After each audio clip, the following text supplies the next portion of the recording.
Good afternoon, everyone. Welcome to The Power of Play, Understanding the Role of Process in STEAM Education. And we're really glad to introduce Chris McEachran. Hopefully I pronounced that correctly. He's the You manager did of early childhood education at the Kentucky Science Center. So take it away, Chris. excellent. Well, I'm so glad that everybody's here to talk about play. We're going to play a little bit. We're hopefully going to learn some things and maybe share some terminology. But I'll kind of get right into this. So who's this guy? That's me. Little bit of background on why I'm talking to y'all here. So I've been working in experiential education for about 20 years in a lot of different capacities. I've worked in professional team building, long-term camping, expeditions, corporate development, formal education, environmental education, science museums, children's museums, and a lot of other things that we've done a lot of things. Closer to the beginning of my journey, I earned my undergraduate degree in outdoor education, and much more closely to the end, or not the end, but the current place of my journey, I earned my master's degree in experiential learning. And right now, I am the manager of early childhood education at the Kentucky Science Center here in Louisville, Kentucky. The interesting thing is, as I've continued to learn more and more about experiential learning, I've come to realize I am not an expert, and never will be. In fact, the more I learn, the more I realize that the true experts, the ones who most consistently teaching me new things about my chosen field that I've spent most of my life doing, are actually the children all around us. So I think there's a lot of things we can learn from them. So this is the guy that's really important. This is me from about 35 years ago. And I like this picture because this reminds me that children have superpowers. That is Lottie, yes, in the question. The Lottie the Triceratops. It was in the background of my picture here at the museum. But children have superpowers. They exclusively learn things because they want to. They create complex imaginary worlds with terrifying speed. They can effectively share those imaginary worlds with their peers instantly, often without even knowing each other's names. And they're experts in experiential learning. In fact, children are substantially better at learning than I am at teaching. And I like to think that I'm a pretty good teacher. So in essence, if we actually want children to learn things, we have to let them learn in their language, which is play. So what are we going to do today? Over the next 45 minutes or so, my hope is, first of all, to create some shared terminology so we can think about experiential learning and STEAM learning and play-based learning and all sorts of fun stuff in the same terms as each other. Share some of the ways that the Kentucky Science Center is empowering play, both here and all across the state. And share some of the ways that some of the libraries here have empowered play and are empowering play. So there's some cool things. I also think it's important to remind you all that I am, when it comes down to it, an experiential educator. So what that means, even in a virtual setting, I'm hoping that we can engage with one another through the chat, that we have some fun, that maybe we step outside of our comfort zones a little bit, and that we engage with this session. I will be leaving some time for questions at the end, but feel free to jump into chat with any questions you have. I'm kind of keeping one eye on the chat, but I know the moderators here will be able to help me out if I miss any important questions. We've had a lot of virtual interactions over the past several years. I think we've all gotten kind of used to this screen to screen interaction here. I would encourage you though, with any presentation, with any virtual video chat, try to be present here in this space. If you need to check your emails or do something else, You know, I mean, we're all adults. You can do what you got to do. But I do think it's more beneficial for us to be here and be present together. So even though I can't see or hear any of y'all, I always like to start these presentations with a very easy activity. In fact, the instructions for this activity are included in the title itself. And this activity is called Team Breath. So on the count of 3, we're all just going to take a big team breath and get ready to go on this adventure of play. 1, 2, 3. Right on. Let's get to it. So first, shared terminology definition. What is play? And we like to think of this as a pretty clear thing. However, when we get right down to it, defining play is actually a pretty tough idea. And that's because at its core, it's subjective. However, over the course of however long people have been researching play, people who are much smarter than I have put together 3 ideas, 3 commonalities that typically is shared by play. So the first thing is that play is self-chosen and self-directed. That means the means, the materials, and the goals of play need to be chosen and guided by the person doing the playing. And that's going to be really important. Self-chosen and self-directed. The second feature is that it's intrinsically motivated. Now, this is an interesting term because we often don't think of what is intrinsically or extrinsically motivated. To give you an idea, a lot of the things that motivate us as adults are extrinsically motivating features. Things like a paycheck or grades or a promotion or reputation or what have you. Intrinsically motivated goals are the ones that come from within us. So play is intrinsically motivated. That's a really important aspect. The final aspect of commonalities is that the means is typically more important than the ends. So the purpose of play is not to end up with a product or a solution or a object. It's the creation of that play, of that object or content. It's the discovery of it that makes play play. So we have some ideas of what I'm defining play as in this presentation. So the next definition I want to make sure we're all on the same page on is, what is STEAM? STEAM is probably an acronym that you all are either passively familiar with or very familiar with. I know there's a lot of very prolific STEAM educators here in this group. So what is STEAM? STEAM is an acronym that stands for science, technology, engineering, art, and math.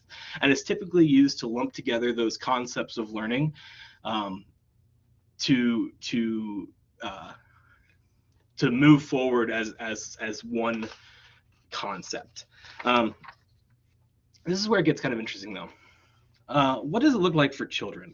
When I was a child, which wasn't all that long ago, in the early 90s and the 80s, STEAM learning as a concept for children, especially young children, 5 and below, really wasn't a thing. It wasn't a concept that could happen. The ideas, way back then when I was a kid, had a lot more to do with STEAM content rather than STEAM process. So what I mean by that, the idea of being competent in science meant that you learned and remembered increasingly complex scientific facts. So being competent or skilled in the idea of science meant that you could recite the kingdom, phylum, class, order, family, genus, species, or the order of the planets, or the molecular makeup of various substances. Being competent in technology had to do with definite knowledge around physics, understanding exactly how the world works around us. Engineering, depending on who you ask, was either the person that drives the train, kids give that answer, they still give that answer, actually, or it was a job you had when you were older. A lot of people's parents were engineers. Art meant paint. If you were doing art, you were using paint. And math was the stuff that you did in math class, which made a lot of people struggle with math. I'm sure any of you all that have children that you interact with regularly in your worlds can think about this. If you tried to teach a 3-year-old anything, if you try to teach them specific knowledge, you will not be successful in that. 3-year-olds learn what they want to learn, the way they want to learn it, when they want to learn it. So if I were to try to math trauma is a real thing, and I'm hoping by the end of this presentation that we'll maybe collectively have a different way to think about math, as well as some of these other concepts. So toddlers aren't going to be able to learn these increasingly complex scientific facts. They're not going to be able to remember the quadratic equation or to understand the various specific laws of physics. That's not where young children's brains work. Where they work is process. So it makes sense that 30 plus years ago, the idea of STEAM education for very young children really wasn't a thing that happened, because the idea that STEAM education was this content-based learning process was not applicable to toddlers. But what if we switched it? What if we started thinking about STEAM learning as a process rather than a content? Well, then some interesting things start happening. So let's, instead of thinking about science as increasingly complex scientific facts, what if we said that science is making predictions about the world around you? And if science is making predictions about the world around you, the act of making that prediction, it doesn't actually matter if that prediction ends up being correct. It doesn't matter if they're based in reality. It doesn't even matter if you verbalize them. These are all science. We're doing the process of science. Picking up an object, thinking about it, and guessing what it might be means that you're doing science. And kids do that all the time. That's almost exclusively how very young children interact with the world. So if that's science, well, what's technology? Technology is anything created by humans. Now let's think about that for a second, because a lot of times we think about technology as the computer that I'm on and the program that I very nearly didn't figure out how to work in time to give you all a talk here, and the iPad that we use, and the toys that we play with. However, those are man-made. They're not the only things that are man-made here. My pen is man-made. My paper that I'm taking notes on is man-made. The air that I'm breathing, while maybe not man-made, is certainly air-conditioned or temperature controlled. It's filtered. The water I drink is filtered. All of these things are built by humans. Papers, scissors, shoes, all technology. The spaceship that a 4-year-old builds out of Legos is technology. All of the things that children invent that have no basis in reality, all of those are aspects of technology. So when we think about technology, we're thinking about things that are human-made and the process of making those things. Which brings us to engineering. Engineering is the act of creating technology. And if we assume that technology is anything human-made, and that kids invent things all the time, it means that very, very young children are innately doing engineering. And we want to support that. They're doing engineering when they invent things that don't exist. It doesn't matter if the technology or even the process behind creating it is unrealistic or impossible. Engineering is the act of making those things, whether or not they work. Finally, art. Well, not finally, almost finally. Art is the form of technology. It's the form that technology takes. Anybody that's ever had a child build something or talk about something will know that what it looks like, the colors that make it up, the objects that are part of it are incredibly important. we don't know why they're important. It's not up to us to decide why they're important. But for children, it is very, very important what their technology looks like. And by encouraging that, we're encouraging children to do art. And yes, sometimes that takes the form of paint or sculpture or media. Other times it's arranging your cereal or moving things from one side of the room to the other. And this one's for you, Ashley. This is math. Math becomes the relationship between things. Math becomes a relationship between things. We're so obsessed with math as having to do with numbers. And in a lot of ways it does, especially once we get older. However, especially for younger children, math becomes just a relationship. Maybe this thing is bigger or smaller or heavier or more pink or most sheep-like. I don't know. Whatever these things are, the relationships between one thing and another thing is what math means to kids. And once again, children do this all the time. We see children sorting things, and sometimes the way they're sorting it makes sense to us, and sometimes it does not. Sometimes the decisions that they're making about why things belong in other categories is perfectly viable, and sometimes it only exists inside their own head. Either way, they're doing math in that sorting, in that thinking about categorization process. So coming up with the relationships is math, not whether or not the relationships are true. We're going to play with that theme a lot, whether things are true or factual, and whether they're just process here today. So, okay, we're there. We've got a play definition, we've got a STEAM definition, and maybe one or both of those things are different from what you anticipated them being, but we've got them, and we're going to use them as a foundation to kind of build on what we can do as adults to support these things. So what is the role of adults? Well, if you've been keeping track, you're probably starting to realize that I've created a bit of a contradiction. This presentation, especially if you've read the fun little bit in my bio, this presentation is about giving you the tools to help facilitate STEAM learning in kids through play. And I've just spent the past 15 minutes telling you that kids are better at play than we are, which they are, and they're better learners than we are teachers, which they are, and the best way to support play and STEAM learning is essentially for us to get out of the way and let them do their thing. Don't worry, that's not the end of the presentation. I do have some tips for us as adults that will help us facilitate these things in meaningful ways.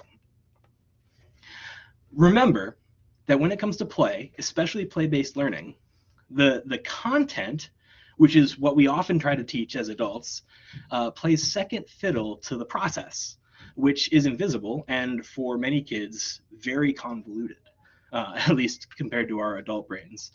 For true play-based learning, we actually have to relinquish control and allow children the freedom to not only do the things that they want to do, but also learn the things they want to learn. Instead of guiding play, which is not only an impossible task, but something that we as adults are very poorly equipped to do, there's a couple things that we can do to help support play and even subtly influence the direction that it goes. So here's thing number one. Thing number one, set the stage. So we've talked a lot about what we can't control. We can't control how kids interact with the things that we're putting out. We can't control the conclusions that they draw or the connections that they make. But we can definitely control the things that we put out for them to play with. So we can be very intentional about the specific materials, settings, objects, passive prompts, locations of all of the materials and ideas that we put out there. So I have a couple pictures that are going to appear on this slide. And when these pictures come up, I'd encourage you all to jump in the chat and just type in some things that you maybe think that the facilitator is going for, some guiding directions that this particular facilitator is hoping that comes across in some of the play. So here we go. This is one of our facilitators here. If anybody is here from McCracken County Library, that's where these pictures are from.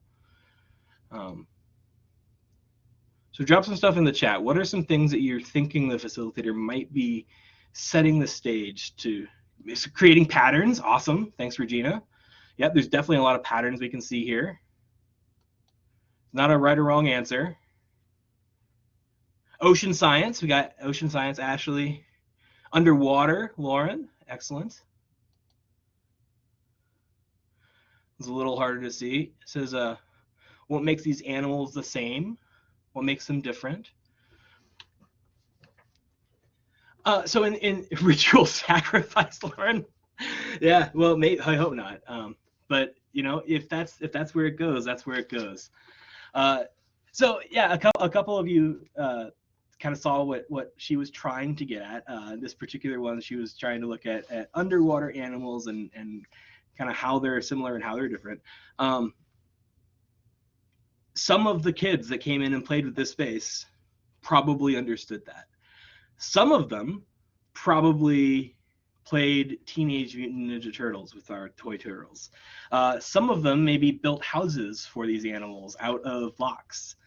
Some of them saw patterns. Hopefully none of them saw ritual sacrifice, Lauren, but maybe they did. So we set the stage with an intent, and then we're okay if that action happens in another direction, which can be a pretty tough one. So when we start seeing how we can set the stage, the next thing we need to do is recognize when play is happening.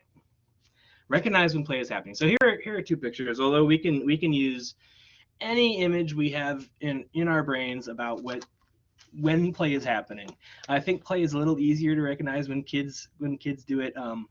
I would argue, though, that play is probably even more important for us as adults, and much more difficult to recognize. So similar activity. We're going to drop in the chat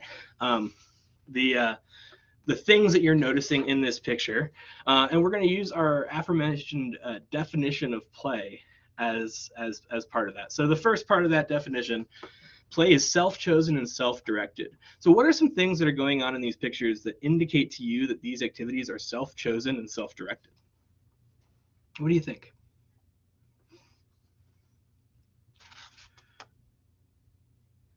Oh, okay, so they have the basket. So maybe there's some element of choosing.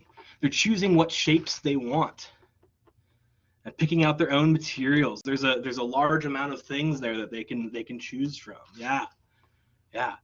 So there's an element of choice. They're in the middle of the floor. Yeah, maybe that's not something that the adult is sitting down on the floor, getting into their level, creating a skeleton. Oh yeah, I didn't even see that. I just thought it was a tower. Oh, I love the skeleton idea. Yeah, so there's a lot of things. They're doing their own thing. They're doing their own thing, and they're discovering these things on their own with the materials that we've provided to get to a specific objective. Look for smoke, they're making fire. So play is intrinsically motivated, same two pictures. And we've kind of touched on some of these things with the self-chosen, self-directed, because those are very similar ideas. Is there anything in addition that we can see that says that these things are intrinsically motivated versus extrinsically motivated? Things that maybe we know about the situation? There's definitely no grades here, right? Hopefully. We're not evaluating them on their ability to build a skeleton. They're doing these things because they want to. The final one, drop these things in the chat. Play is more about the means than the end. How can you recognize that? What about these images looks like it's more about process than the end result? Or make you think that it's more about process than the end result?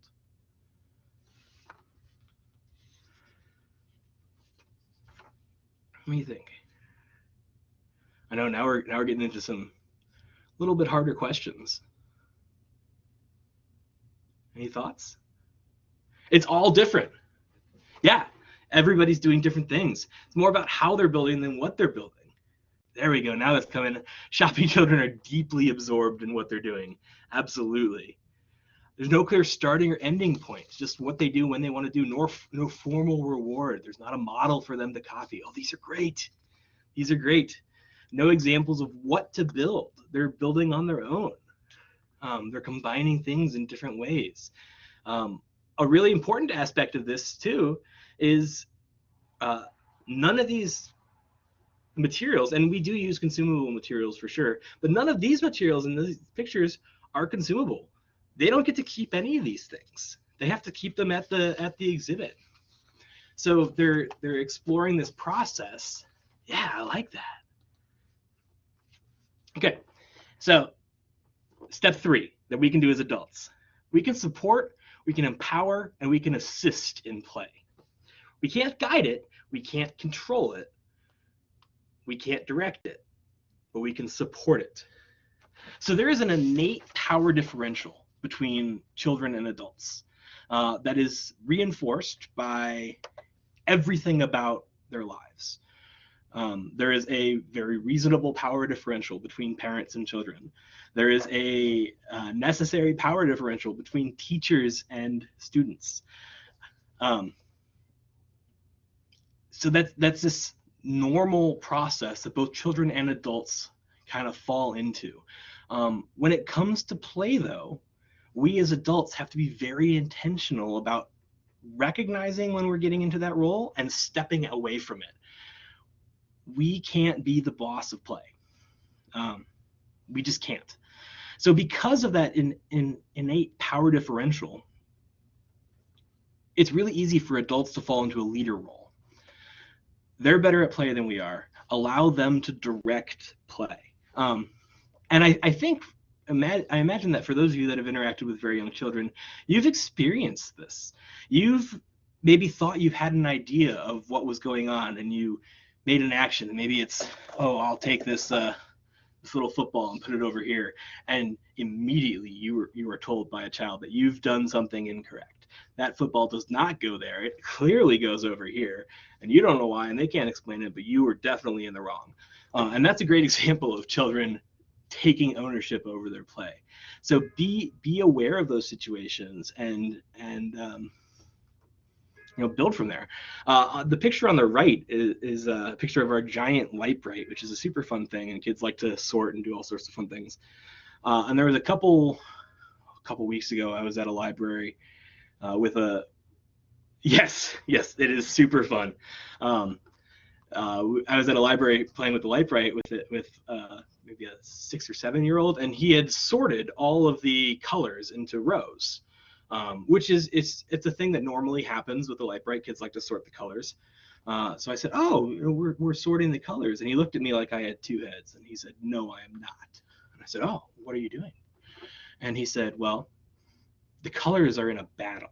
And I said, oh, tell me more. And he said, well, the greens and the blues are fighting one another.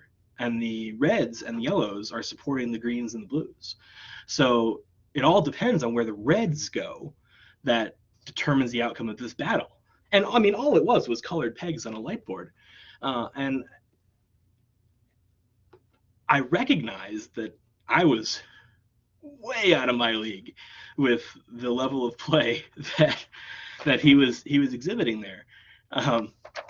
And when we get to that point, we realize that, yeah, he was absolutely in control of that situation.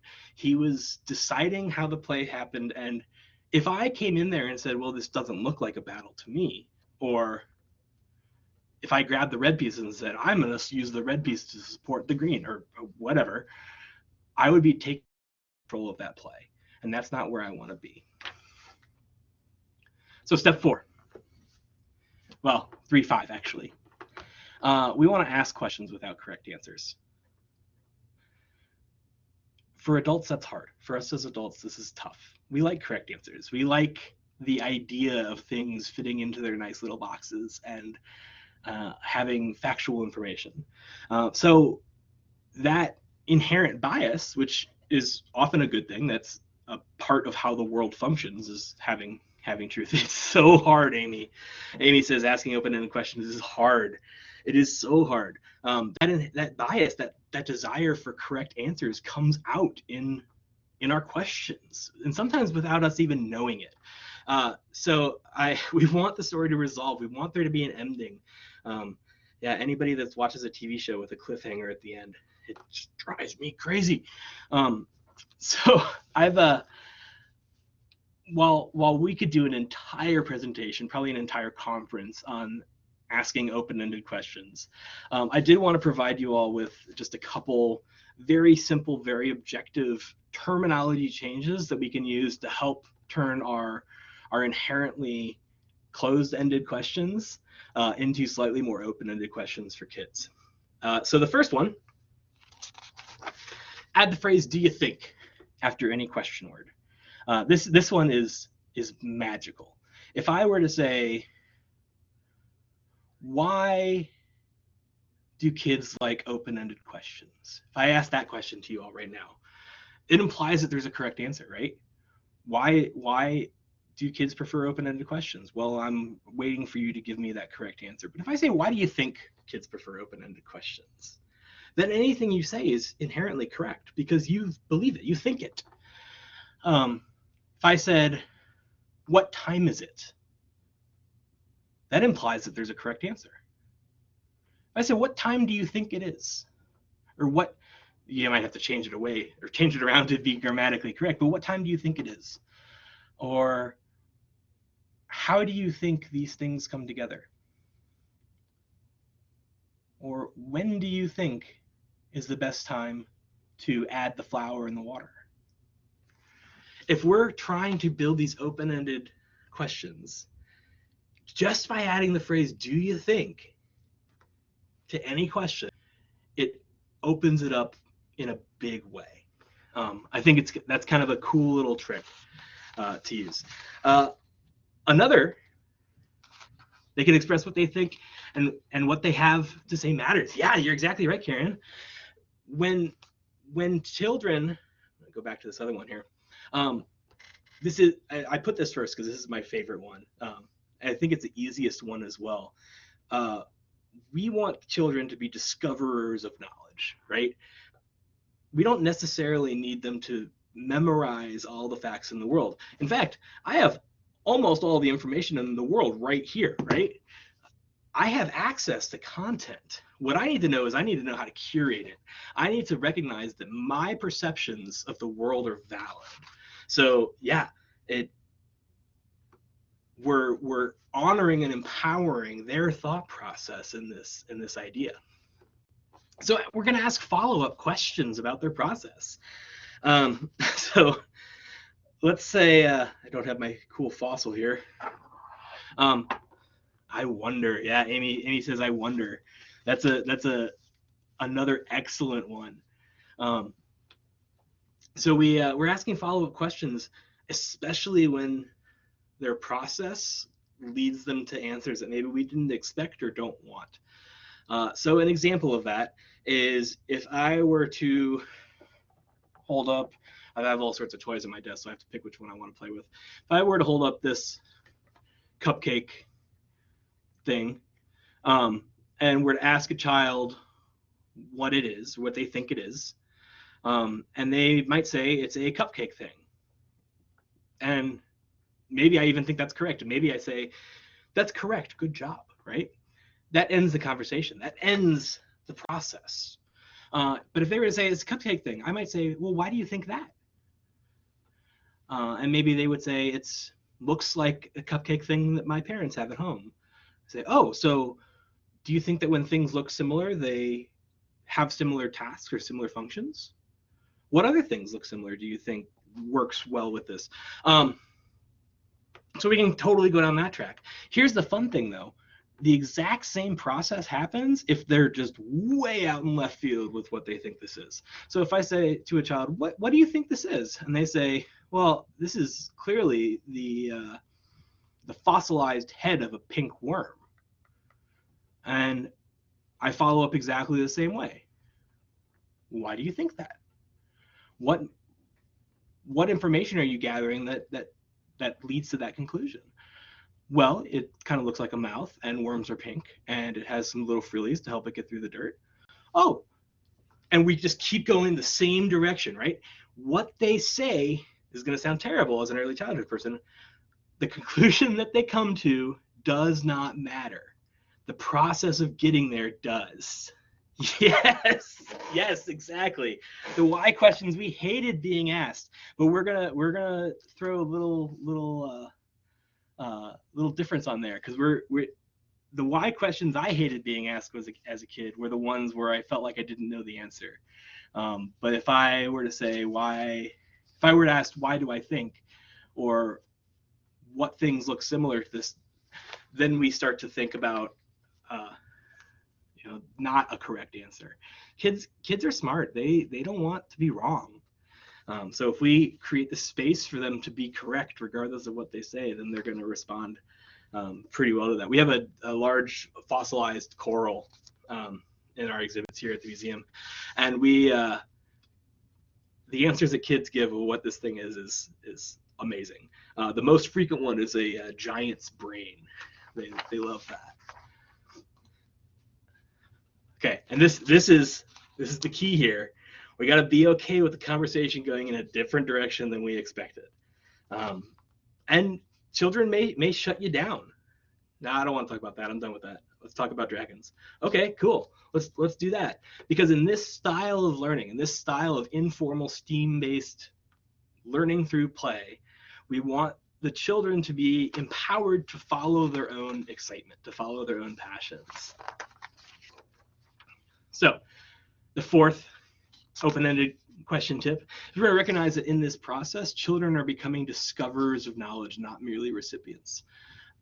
We want children to be able to seek out knowledge, not just receive it. And I want to add a little caveat here that truth and fact do matter. Truth and fact do matter to be a functional human being. For very young children, though, the concept of truth and fact takes a back seat to the idea of process thinking.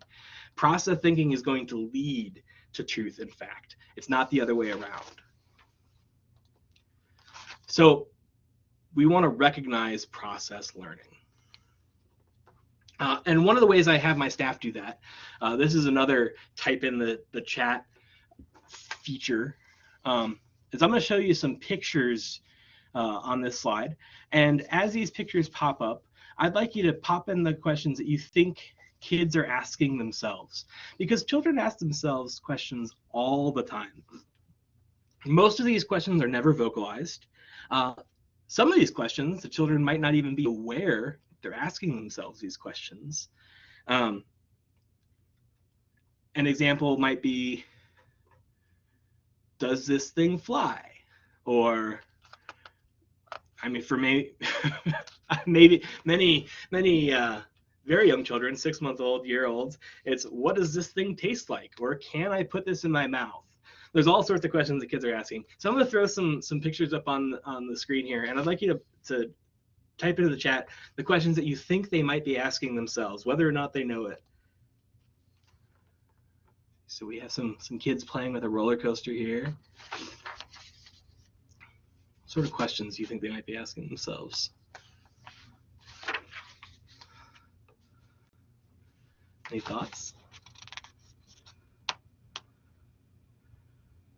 I know it's tough with a stagnant picture. Kids are very rarely, how can I make it taller? There they come in. How will the balls roll? How fast can it go?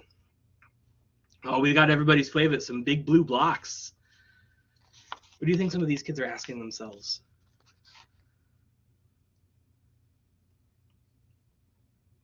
How tall? Yeah. How do these shapes fit? I wonder if it would hurt. If they do. They do hurt when you hit people with those. Can I hit my sibling with it? A lot of kids ask that question and find the answer. Yeah, how to build the best fort. What about this little guy?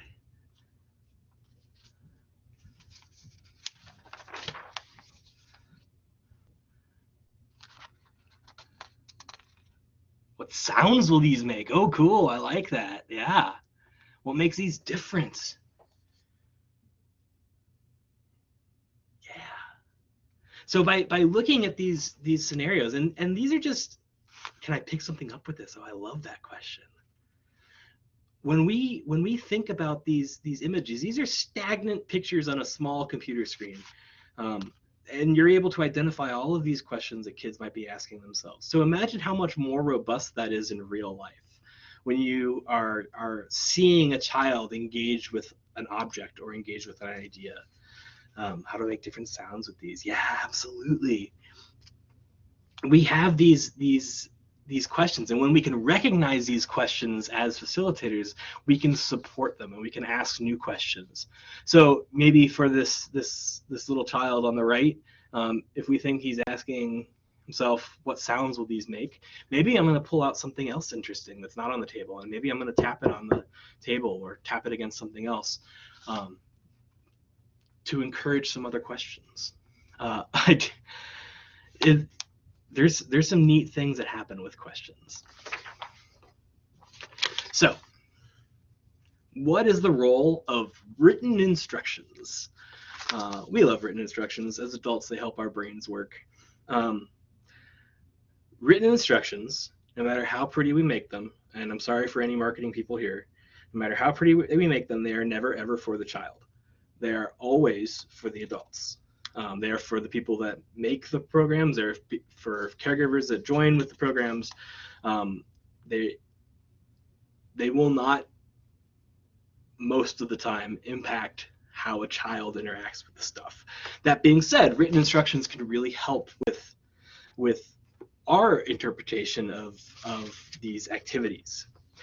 So I want to share with you some of the templates that we've made here at the Science Center that help us think about creating a program, and that we also share with the caregivers and other adults that come into these programs. And I know that these are going to be tough to see on a screen, but somewhere, and I don't know exactly where, but somewhere there is some PDFs of these files that we'll make sure we can get you at the end so you can look at these a little bit more closely. But this is actually what our staff use to develop programs. We kind of think about it in two different ways. When we think about a program, especially when we're trying to move towards a theme or a content, the explore concept on the left is the act. That's how we specify the act of discovering knowledge. Once again, whether or not that knowledge is true, PDFs are on the G drive for our conference. Perfect. Thank you, Amy. And thank you, Lauren, for both linking that. Yeah, technology, I just send in my PDFs and I assume they'd go somewhere. So explore is how we specify the act of discovering knowledge. And then create is doing something with that knowledge. Doesn't matter if they're correct or not. We kind of want to specify, differentiate those two ideas. So I do have a challenge for you that I'd like to do in the last 5 minutes before questions here. I've developed a version of those two PDFs specifically for adults to try to remove content from an aspect of learning, and we're gonna give this a try. Now, a couple caveats: this is going to be the very first time that I've ever done this virtually, and certainly the first time I've not done it. I've done it where people can't actually speak to one another, just using comments. So we're going to try this. We're going to see how it works.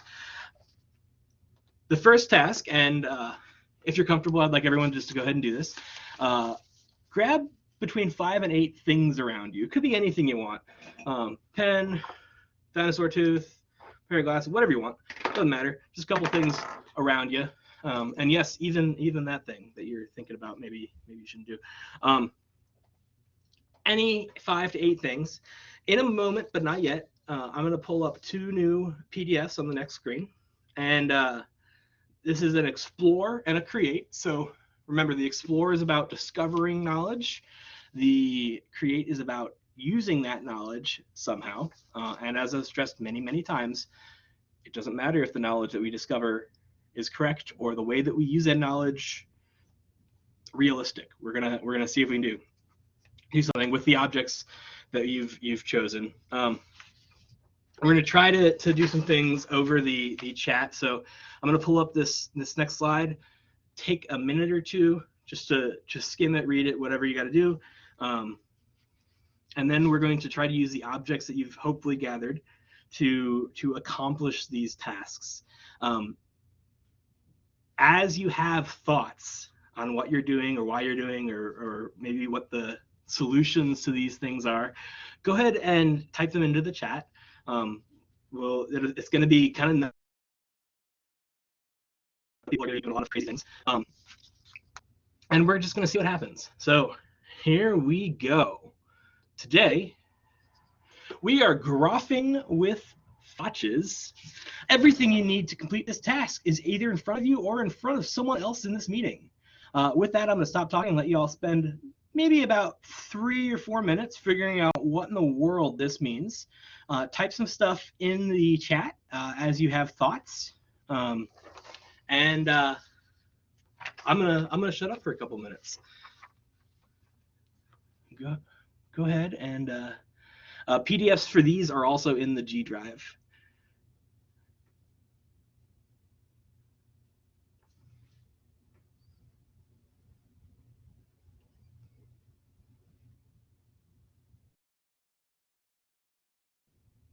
Even though I can't see or hear any of y'all, I can like feel the collective like what happening through the fiber optics.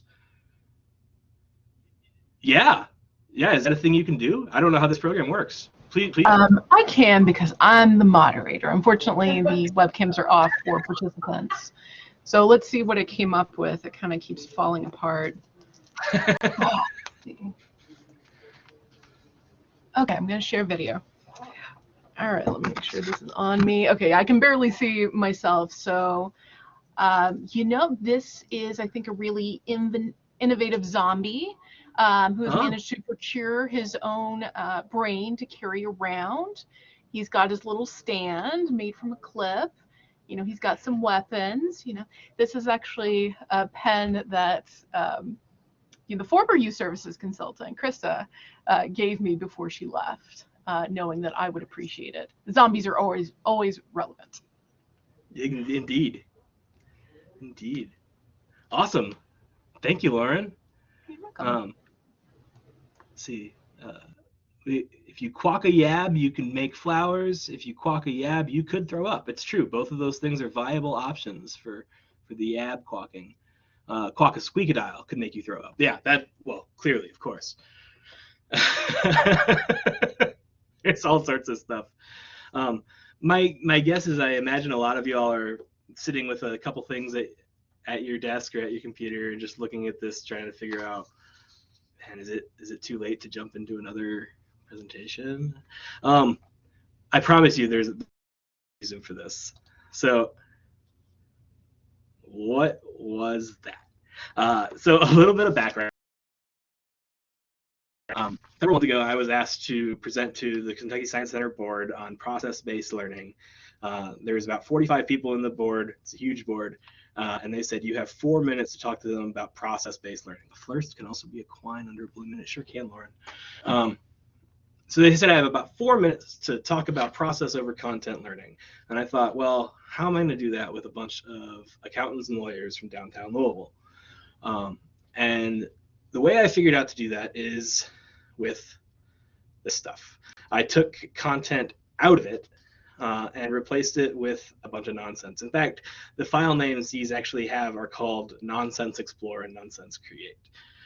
Still following the same format as our template, but nonsense. So first question for you all. Do you think this was play? Who has a thought? Is this nutty thing that we just did play?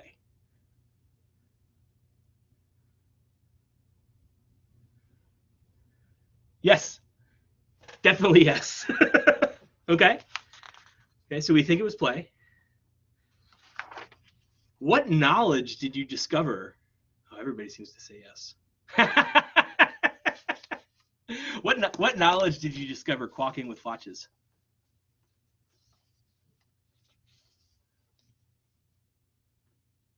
It's hard to connect a stress ball to a zombie pen. Yeah, I hadn't thought about that, but it is probably pretty tough.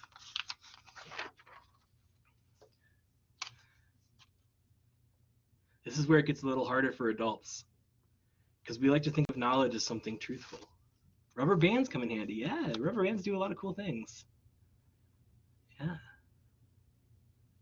Wanted different items. Yeah. Okay, big question. Why do you think we did this activity, however briefly?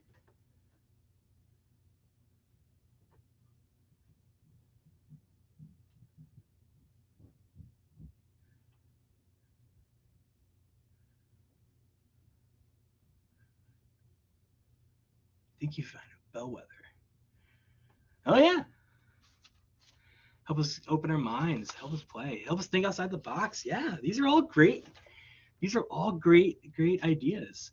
All of them are correct. As adults, we want to be able to support open-ended, unexpected, free-flowing play. To create something from nothing, just like kids do. Oh, I love that. I love that. I know that I have thrown a lot at you over the past 45 minutes. And I hope that it has at least given you a start to start asking yourself more questions. Have fun outside the norm. Yeah, thank you, Christy. I hope that we've been able to instigate some questions and maybe help you start thinking about play and learning in a little bit of a different way. Hopefully, some of our math phobic folks are able to think about math in a little bit different way. I know I'm almost out of time here.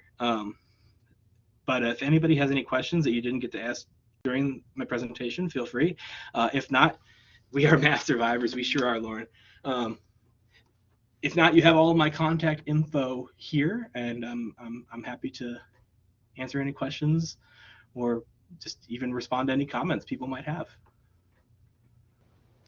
Well, thank you so much, Chris. I think we'll go ahead and stop the recording because our captioner does need a little break before we start our next presentation. But thank you very much for being here. I certainly had a great time. I think everyone who attended had a great time. And we are big fans of what the Kentucky Science Center does.